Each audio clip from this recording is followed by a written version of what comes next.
అందుకే మేము ఈ రోజు నుంచి తెలంగాణ రైతాంగానికి ఒక విజ్ఞప్తి చేస్తూ ఉన్నాం.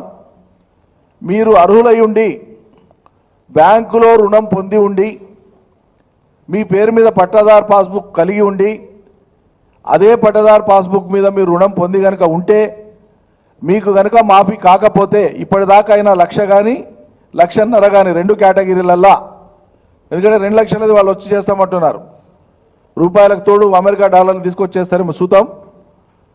1,00,000-1,50,000 లోపు ఉండేటువంటి అప్పులకు సంబంధించినటువంటి రైతులు మీవి కనుక మాఫీ కాకపోతే, మాఫీ లిస్టులో మీది రాకపోతే మేము ఒక నంబర్ ఇస్తున్నాం మీకు, వాట్సాప్ నంబర్ ఇది. ఇక్కడ తెలంగాణ భవన్ నుంచి ఎప్పుడు 2 అనుభవజ్ఞులైనటువంటి నాయకులు, ప్రజాప్రతినిధులు కానీ మాజీ ప్రజాప్రతినిధులు కానీ బాధ్యులైనటువంటి వాళ్ళు ఎప్పుడు ఉంటారు. ప్రతిరోజు 2 అందుబాటులో ఉంటారు, రౌండ్ ది క్లాక్ ఉంటారు.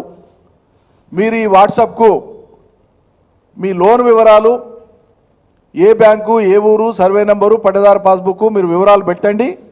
పెట్టడంతో పాటు మీ రిమార్క్స్ రాయండి. అక్కడ రాలేదా, ఎందుకు రాలేదు, వాళ్ళు ఏమన్నారు, ఈ వివరాలు తెలపండి. ఈ మొత్తం వివరాలను కలిపి మళ్ళీ మేము రాష్ట్ర ప్రభుత్వం వద్ద మాట్లాడతాం, చర్చకు పెడతాం. యథార్థాలు ఏంటో మొత్తం బయట సమాజానికి తీసుకొచ్చి చూపిస్తాం. ప్రత్యక్షంగా ఇక మాటలు అవసరం లేదు. వచ్చిన వాళ్ళు ఎవరు, రాని వాళ్ళు ఎవరు తెలుసుకుందాం. రాని వాళ్ళకు కూడా వచ్చినట్లు ఈ ప్రభుత్వం మోసం చేసి అందరినీ నమ్మబలికే ప్రయత్నం అయితే చేస్తుందో ఆ దుర్మార్గాన్ని మనం ఎండగడదాం. అందుకే రైతులారా, వచ్చినోళ్ళు సంతోషం.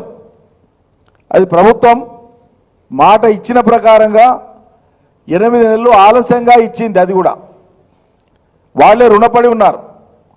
రుణమాఫీ చేయడం కాదు, కాంగ్రెస్ సర్కార్ రుణపడి ఉంది ఈ రాష్ట్రానికి.